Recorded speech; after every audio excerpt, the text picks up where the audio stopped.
Olá, querido ouvinte do programa Talentando, seja bem-vindo.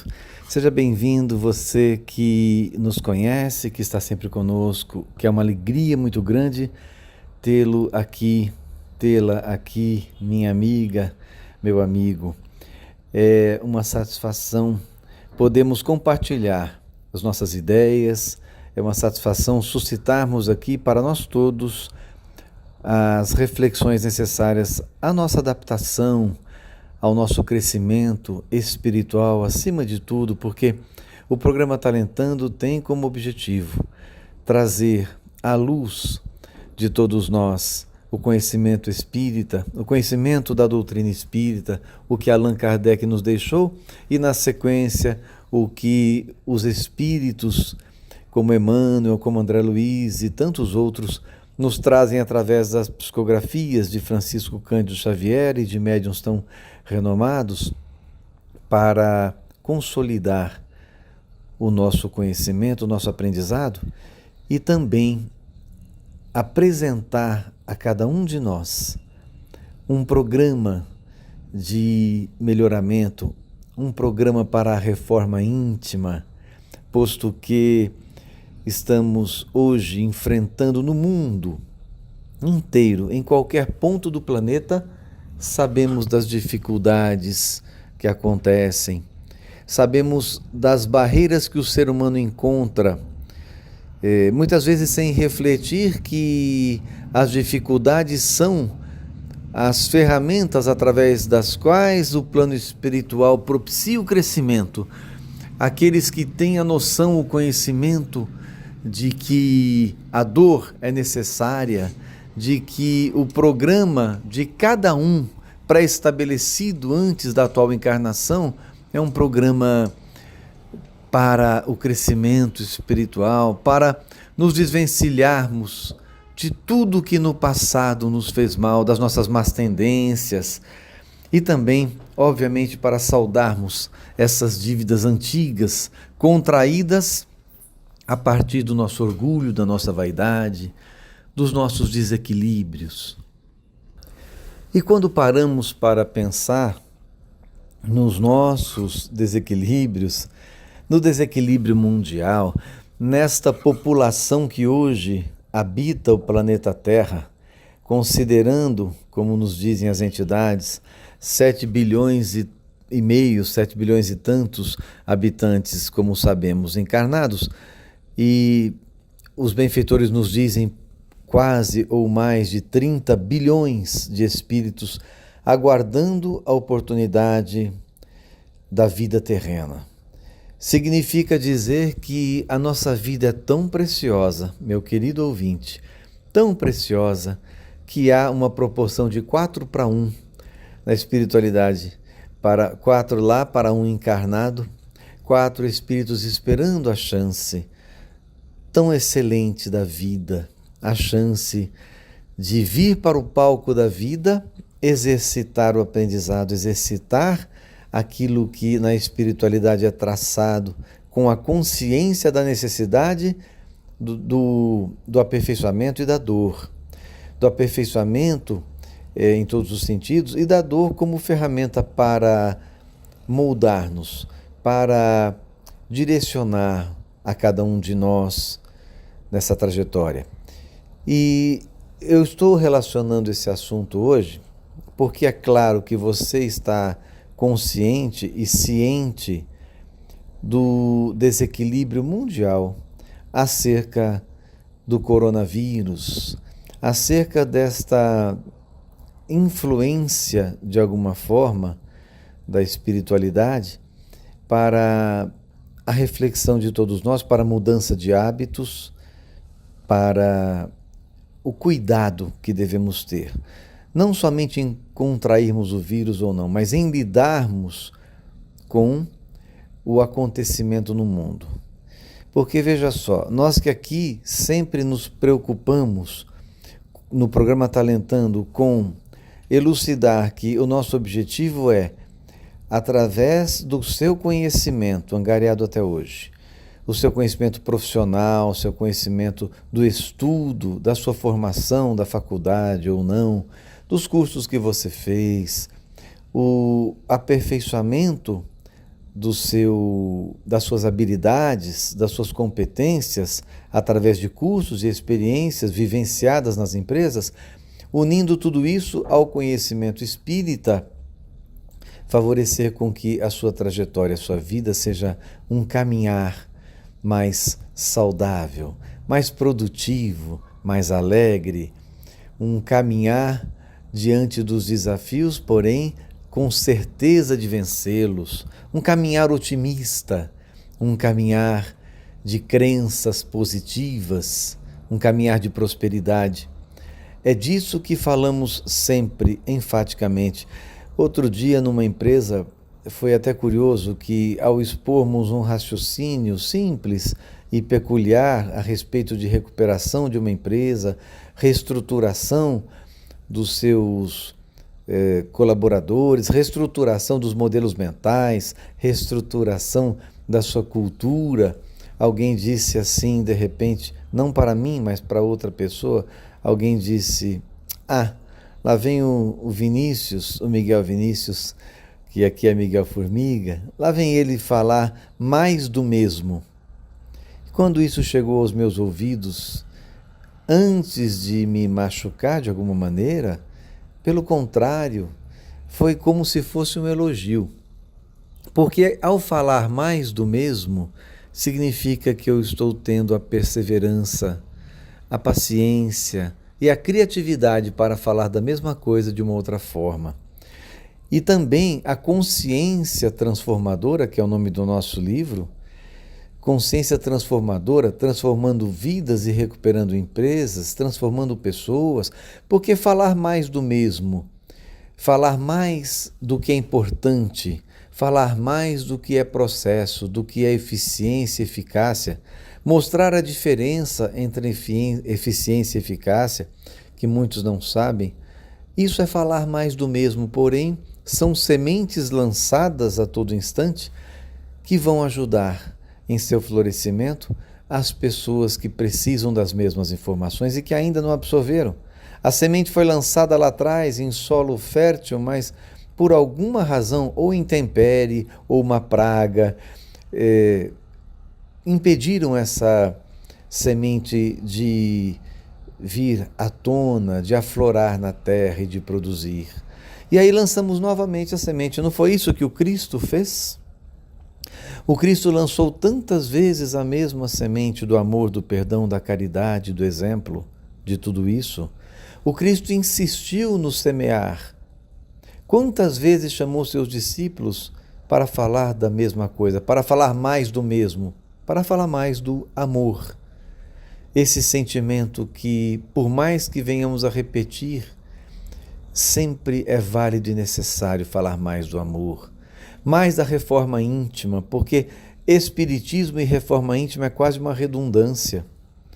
Nós precisamos compreender que a proposta espírita é a proposta da reforma íntima, é a proposta da compreensão da doutrina do Cristo, o cristianismo redivivo, como é chamado o espiritismo, o cristianismo em ação, e não somente o cristianismo teórico, e hoje vestido de suntuosidade, vestido de roupas lindas, de ouro, e falando da humildade de Jesus, é absolutamente descabível, absolutamente inoportuno uma coisa dessa, falarmos de Jesus e seus exemplos e nós vestidos de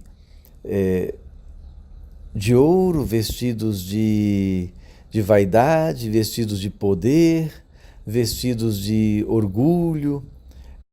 É muito complicado se mantivermos essa visão distorcida da doutrina do Cristo, do cristianismo e hoje do cristianismo redivivo, da terceira revelação, que é a doutrina espírita. É preciso que nós entendamos melhor, mais profundamente a proposta. Porque enquanto acharmos lindos os textos, as frases, eu vejo que todos os dias são postadas hoje nas redes sociais, com tanta criatividade, postadas frases de Francisco Cândido Xavier, do seu Evangelho, né? Evangelho de Chico Xavier, aquele livro maravilhoso. Nós vemos frases do Livro dos Espíritos, frases do livro dos Médiuns, frases do Evangelho segundo o Espiritismo. Nós vemos tantas revelações, tantas menções a frases que nos são tão significativas, que nos fazem, naquele momento em que apreciamos a postagem, achar lindo e lembrarmos a nós mesmos: olha, puxa, essa frase é tão linda, eu tenho esquecido disso. Eu preciso pensar mais a respeito. Tá certo, essas frases postadas são um alerta, mas não são simplesmente bandeiras bonitas, lindas, flamulando no espaço, no azul infinito, e a gente olhando aquela coisa linda flamulando, sem que entendamos a mensagem escrita nessa bandeira. Nós precisamos praticar o Espiritismo, praticar o cristianismo, praticar os seus valores, porque valores são comportamentos, como vemos nos quadros das empresas. Ao adentrarmos uma empresa, sempre aguardando para que alguém nos chame para aquela conversa programada, pré-estabelecida, ali, agendada, e nós naquela sala de espera, observando tudo, porque é nosso costume, e de repente vemos lá: missão, visão e valores de uma empresa. E missão nós sabemos. Missão, onde que essa empresa quer chegar, qual é o que ela quer fazer, né? Como diz Jack Welch, o grande CEO que foi da GE, que desencarnou agora em março, inclusive, um homem que foi um dos maiores líderes do mundo, empresariais, deixando tantos exemplos, um homem que seguia realmente o conceito de liderança, dando oportunidade das pessoas se desenvolverem.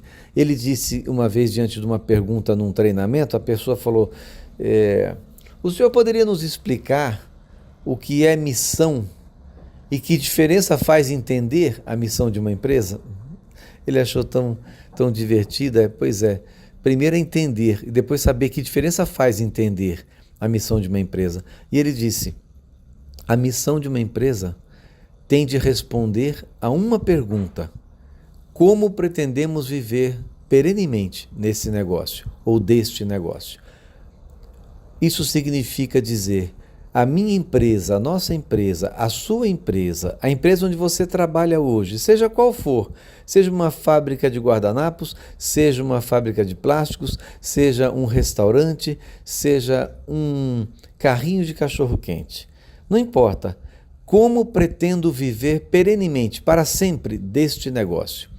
E para que eu pense como pretendo viver para sempre, eu preciso ter valores. E vem em seguida missão, visão e valores. Visão é onde eu quero chegar, mas valores são comportamentos. Então nós vemos nos quadros dessas empresas honestidade, dignidade, transparência, ética, todas as palavras bonitas que significam os valores que aquela empresa preza. Porém, os valores significam comportamentos. Então, quando você lê ética, é ser ético. Quando lê honestidade, significa sermos honestos todos desta empresa. Quando lemos transparência, significa sermos transparentes, adotarmos aqueles valores como nossos. E será que o fazemos? Será que nós não simplesmente propagamos aos ventos os nossos valores, os valores familiares, os valores religiosos? E será que apenas propagamos como bandeira? Apenas propagamos para mostrar que não somos diferentes, que estamos pensando na transformação humana, no crescimento? Ou será que, antes de falarmos em valores ou de escrevermos em quadros, será que somos referências desses valores? Então, voltando ao coronavírus, eu quis dizer o seguinte: neste momento do mundo em que prolifera-se o medo, prolifera-se o cuidado e proliferam-se tantas advertências, porque os países, agora nós sabemos, a Itália, com todas as precauções, tantas mortes, antes de discutirmos se foi um clima causado por interesses financeiros e antes de discutirmos ou chegarmos à conclusão que parece ter sido um movimento financeiro para se vender vacina, como tem alguns comentado, ou se realmente é uma pandemia ou vai se tornar, e de um extremo cuidado que o ser humano precisa ter com o assunto, nós não estamos aqui para discutir nem a origem e nem a causa de tudo isso. Aliás, nem a origem nem a consequência. Estamos aqui lembrando o seguinte: diante desse quadro em que o mundo se desespera ou se organiza, em que para um país como a Itália, em que as pessoas são solicitadas, impostas a ficarem em casa, trabalhando remotamente, ninguém pode sair, as pessoas não podem se cumprimentar, nada de beijinho e abraço tão pouco, reuniões públicas já não há. Por que tudo isso? Porque há uma necessidade. Agora, a imediata consequência, e já está acontecendo, em nível mundial as empresas vendem menos. As empresas sofrem muito com esses movimentos. As ações caem das grandes empresas que têm ações na bolsa. Elas caem. Os bancos, as ações dos bancos caem. O movimento diminui. As pessoas temerosas não vão às ruas para comprar, porque também as suas empresas, ninguém sabe se vai receber o salário no final do mês, porque a empresa não faturou naquele mês. É complicado o contexto. E aí o medo se instaura, a insegurança se instaura, e as pessoas, muitas vezes, ou muitas delas, esquecem-se de orar, esquecem-se de encontrar-se a si mesmo, de buscar a oração, de mergulhar em si, eu queria dizer, de buscar a serenidade na hora deste movimento todo, porque vamos respeitar todas as solicitações das instituições de saúde, das autoridades sanitárias, vamos respeitar, obviamente, as solicitações dos governos, vamos fazer aquilo que deve ser feito, se tivermos de ficar em casa, ficaremos, enfim, as limitações serão divulgadas.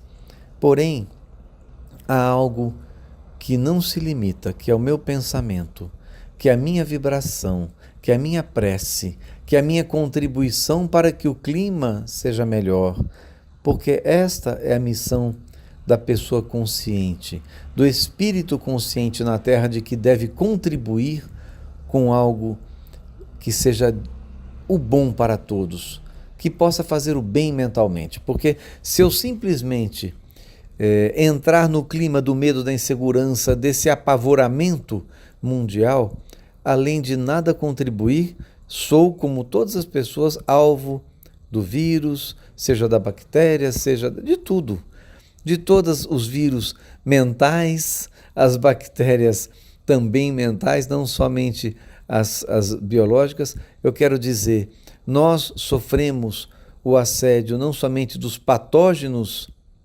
aí constatados e catalogados pelas autoridades sanitárias, mas nós sofremos também o ataque de patógenos muito sutis e muito sérios produzidos pelas mentes humanas. O patógeno da descrença, o patógeno do ódio, o patógeno do desequilíbrio, o patógeno da falta de afetividade, da falta de amor, o patógeno da maldade, o patógeno da violência.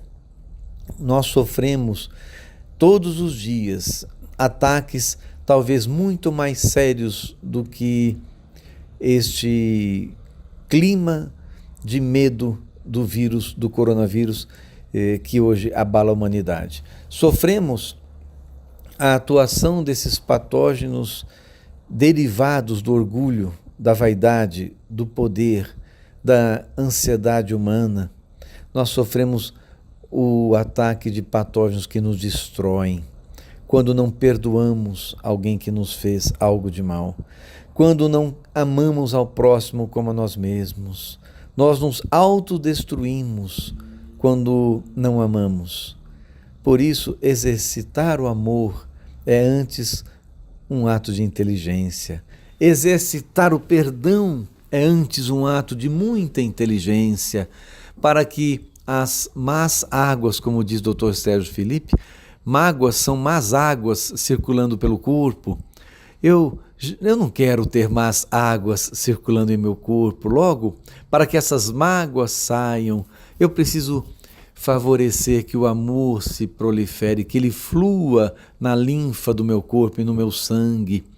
E amando as pessoas, amando a Deus sobre todas as coisas e ao próximo como a mim mesmo, favoreço com que esse amor se transforme no maior combatente dos patógenos que me ataca. Assim você deve pensar. Nutrir-se do amor, nutrir-se destes elementos que o Cristo nos ensinou, significa, aí eu tenho, sim, o antídoto para quaisquer destes males dos quais sou suscetível. Pensemos nisso, pensemos em proliferar o amor, a segurança, a tranquilidade, respeitando, obviamente, as leis sanitárias, respeitando os cuidados, mas antes de tudo, fluidificando a nossa água diariamente através da oração, tomando essa água fluidificada durante o dia, abastecendo-nos da segurança espiritual, do conhecimento, lendo uma página de um livro edificante, lembrando aquela lição que te fez bem e que apresentou os pontos em que você deve trabalhar a sua reforma íntima. Faça isso, reflita para a mudança diante da conturbação física mundial, a mudança interna. Assim você aumenta a imunidade física e a imunidade espiritual.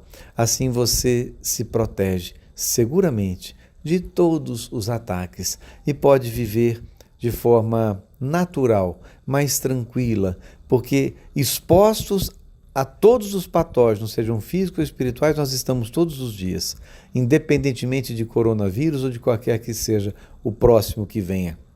Senão viveremos uma vida de medo constante e pouca defesa. Portanto, meu querido ouvinte do programa Talentando, use os seus talentos, que são tantos, para administrar os problemas externos, mas fortaleça-se internamente com o amor, com o conhecimento espírita, com o conhecimento cristão e com todos os seus valores cultivados desde a infância. É isso. Fique bem, esteja conosco na Rede Boa Nova de Rádio e até a próxima.